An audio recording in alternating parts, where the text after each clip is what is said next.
Hey there everybody, PT Pop here. All four lobes of my brain securely bound behind my back. And before me, and before your very eyes, I have a unique device that many of you do not know what it's called. This is called a turntable. This is the Audio Technica lp120 USB turntable, and I'm going to do a review of it today. Stay tuned.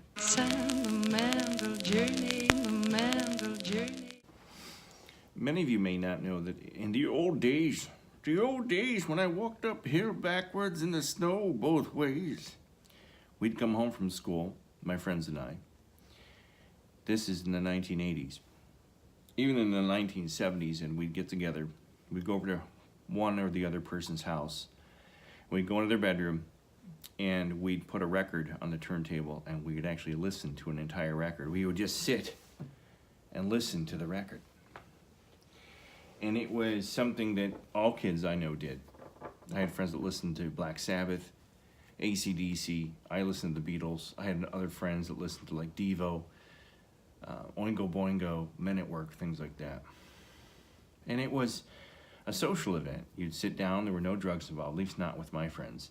And you'd sit in a room and you'd listen to music. And I have a plethora of record albums that I have not heard since the inception of CDs and DVDs and MP3s and streaming and stuff like that. And for years I've been saying, no, I should get a turntable. I should get a turntable so I can listen to these again. And today I was in a store in Lakewood, Ohio on Detroit Road called The Exchange. And it's not really completely a local store, but I hate supporting the big box stores. I won't name them, but I wanted to support somebody somewhat local. And this is a great little store on Detroit Road that has DVDs, CDs, vinyl LPs. They sell turntables, they sell all kinds of guitar equipment and effects pedals, things like that. Great store. If you want to go there and you're in Cleveland, check out The Exchange. I have seen this particular device for sale online, ranging in prices everywhere from $229 up to $299. I got this, as you can see the price tag still on it, for $260. This is a professional quality turntable. It's got USB connectivity to both Mac and PC, so if you want to take your old vinyl records, put them on here, you can play them into your computer and record the records so you can play them on your iPhone or your MP3 player, whatever it happens to be. This comes with Audacity software that you can use to download the music into. And so what I'm going to do is do a review of this. I'm going to unbox it. I'm going to show how you put it together. And I'm going to try to give a demonstration how it sounds once you plug it in and play a record on it. Unfortunately, I don't know if I have any music that I can play on here without getting a community strike against my channel on here. So I'll try to find a record of some sort that I can play on here that won't get me cast onto the bad list with YouTube. Stay tuned. Once I figure out how to get this thing open and I get it unboxed,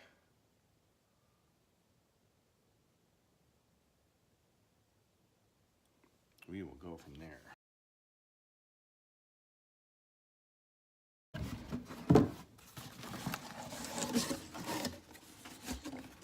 Some cardboard, something called mat. I'm not certain what this is. Oh, this is the mat for the, this must be the mat for the turntable. This is the soft mat I believe you put onto the top of the turntable. Put that aside for now. Here's the turntable.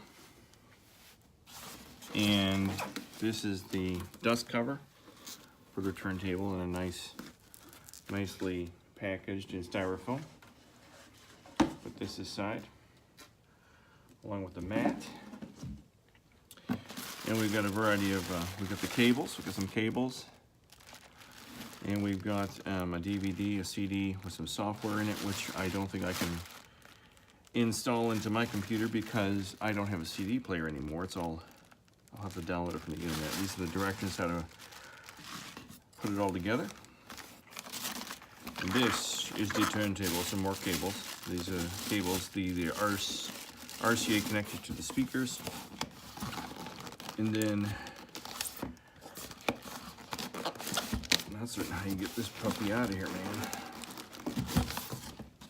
It's a heavy bugger, I tell you that much. It is a heavy bugger. I'm so excited about this because I can actually listen to my records for once and for all. Right here. Let's get rid of the scissors over here.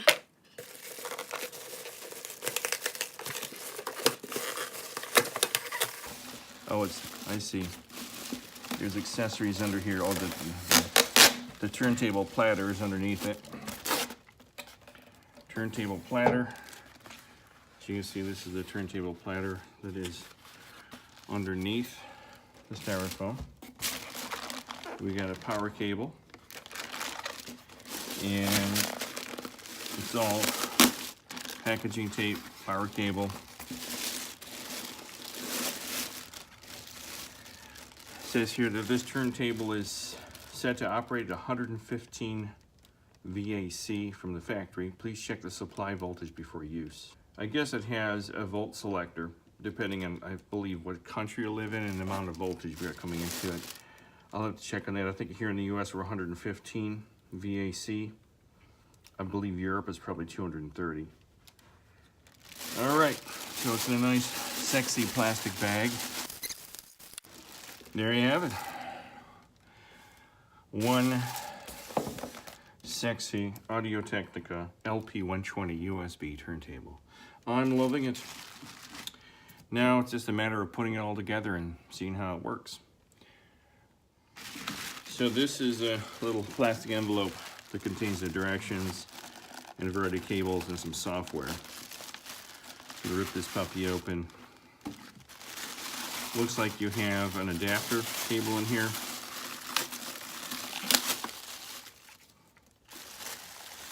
You got the USB connector that will go plug into the back of the turntable.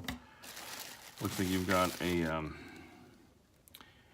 1/8 inch to RCA adapter, and you've got another RCA. This is RCA to male 1/8 inch adapter, and this is RCA to female adapter.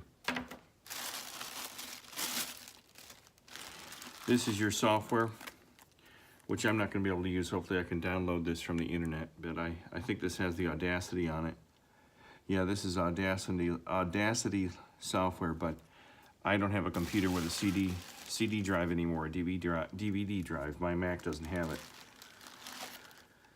And this is an Audio Technica brochure of just a variety of their headphones and a little bit of history about the company, things along those lines. So put that aside. And the one thing I'm missing is the cartridge. I don't see a cartridge for this. Aha! On the other side, you got pieces to the cartridge. You got the cartridge here and the connectors for the arm, which is this. The cartridge goes on here. It has a stylus. The stylus is a tiny diamond that fits in the grooves of the record and picks up the vibrations in the grooves and plays it back. So once I go through this, these are the directions, and I'm assuming they're in English and in Spanish, going over the initial setup, things along those lines, main features, things like that. This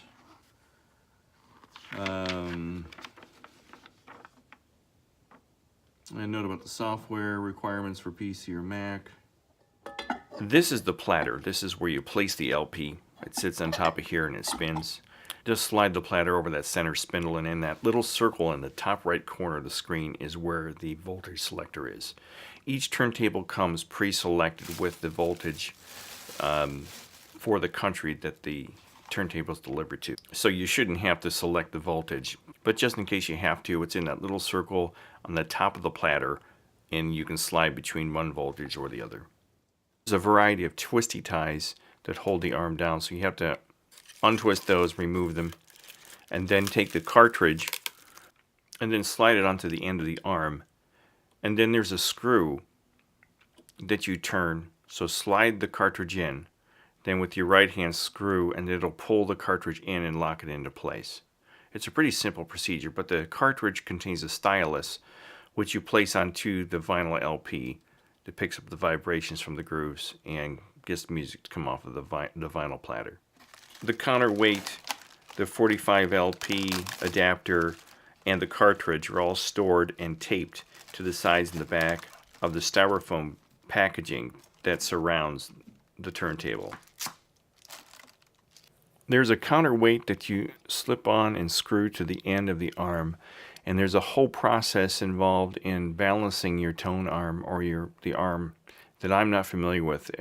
Other turntables I'd owned previously weren't this fancy. They were pre-balanced plastic arms that you couldn't adjust. I think this is a way to adjust how the stylus in the arm sits on the record and how much tension is on the arm and things like that, but I'm not positive. I'll have to look into that later and show you how to set it up in another video.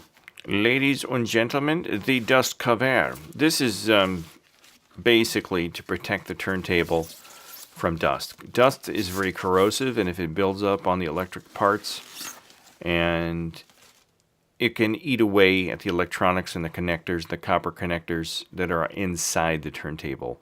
And dust is also very corrosive to plastic and can eat away at a vinyl LP and the grooves inside. So you want to make sure you keep the dust cover on at all times when you're not using it, and even when you are using the turntable. These are the hinges to the dust covers. You just slide these into the back of the turntable like thus and so. They slide in really easy. Make sure you have the wide end facing up. It won't slide in any other way. And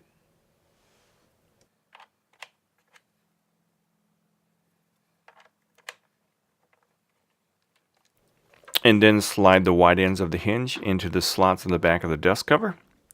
And it slides up like that and holds into place. It gives you an opportunity to pop your record right on there onto the platter. Then you can put it down while the record's playing. This little device, circular device, is the 45 adapter, and it stores in the top corner of the turntable. It's bottom right on this screen, but if you're looking at the turntable, it'll be the upper left corner. Simply pick up the 45 adapter, put it on the center spindle, and then place your 45 in the center, and voila. Now, of course, this record you're looking at is a Beatles record that I've owned of Let It Be for like a million years, and it's completely destroyed. There's paint on it, and there's mold, and it's just, I don't even know why I have it. This is the manual how to set up your speakers and how to output the music into your computer. It's an in-depth, step-by-step process on how to take the USB cable, plug it into your computer, where to get the Audacity software from, and things along those lines. It's a real simple process. I'm not going to go over it here in great detail. I'll do that in a whole nother video, but this is just basically goes through the process for both Mac and for PC. Stereo cartridge. The cartridge is the device at the end of the arm that contains the stylus. And the stylus has a little tiny diamond at the end of a little like wire, basically, or a little copper strip that when you take it off of the resting arm and you put it on the record, the stylus sits in the groove of the record. One thing you've got to do right here is a cover on the stylus. You have to remove that by pulling it out like thus and so. Be very gentle because the tone arm is very fragile, and you got to pull that off. And as you can see in the very end there, for those of you who are new to turntables or might be younger and not familiar with what these are all about, there's a little tiny diamond. In the old days, it used to be a metal needle on the real cheap record players. But on the more advanced systems like this, they're usually a diamond. When you have a stylus, you have to be very careful with this. If you don't want to release this and drop it to the metal surface, or drop it onto the platter without a record on it, or drop it at all. I think there's tension in this and a weight in it, so it won't happen, but that'll break the stylus and ruin your playing capabilities of the turntable. Just a little side note, something I learned from years of having a stereo. On the back of the turntable is a USB output where you're given a cable to plug into the back of this and then into your computer, which is this little doodad. So you would plug this end into here, and then the other end of the USB cable into the USB in on your computer. The phono line, this is basically a way to bypass the internal preamp that's built into the turntable. The preamp selector switch located in the rear panel of the turntable selects the internal stereo preamplifier or bypasses the preamp.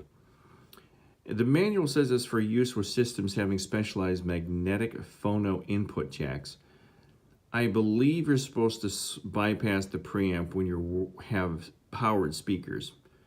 I think with this system, if you have non-powered speakers, you can plug these in and utilize the power of the preamp to power the speakers to play your records, so you can hear them. The power cord plugs into this hole here. It's below the USB port and the phono line switch, and it's right there. That's where you plug your power cord in. Your power cord will go in here, and see if I can plug it in without moving the camera too much. Power cord goes in there, you just push it in, and it locks into place. To turn on the turntable, you simply lift up the dust cover, and over here to the left of the platter, this is the platter or the turntable, you simply move this button like that. You see a red light come on. And over here, you'll see the different lights illuminate on the top of the turntable. One is for pitch. There's a little red light down there for pitch next to the quartz button. And the others are for direction. You can play the turntable in reverse. And behind me, you see the assembled Audio Technica turntable. And I wanted to stop real quick and tell everybody how exciting it truly is to have a turntable again. As I had mentioned earlier in the video, listening to records at one time was an event in people's families and amongst friends. And you would literally invite people over to your house to listen to a new record.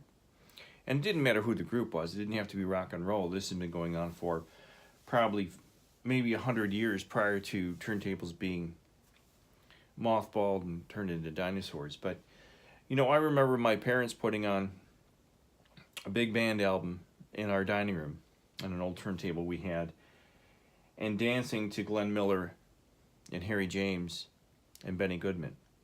And it was one of the few times I ever saw my parents enjoy themselves together. They smiled, they were dancing, they had this wonderful youthful look about them. But when the music came on, everything changed. And music is a huge part of my life. Music has been a part of my life and has saved me from a variety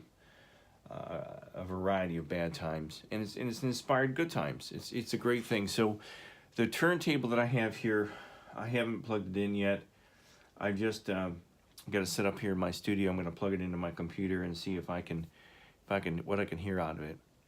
But I invite each of you who are younger, who are not familiar with turntables, to buy one and listen to the warm, rich sound of vinyl. It is a mind-blowing experience. It's much better than anything that you hear in digital. Digital sound is very cold. It's very antiseptic. A lot of the MP3s that you get on iTunes and on the other music providers are very tinny sounding. They have a very, the high end is very tinny and broken up. There's a very rich, warm sound on these turntables. Now, the cheaper turntables you get are not going to have a better sound, because the cheaper you get, the cheaper the cartridges on the arms, the cheaper the styluses, the cheaper the preamps. Some don't come with preamps. You have to buy an external preamp. And there's a whole thing to it. There's a whole kind of like a science to it. So I'm very excited about this. I'm very happy, and I can't wait to hear my vinyl again. Now I've got to figure out a record I can play for you guys so you can hear the quality of the music. and I'll let you know what I come up with once I come up with something here. I've got some old Beatle bootlegs. I don't know if those are considered copyrighted material, but I don't know if they're not going to be the kind of quality of a fully produced, mastered record.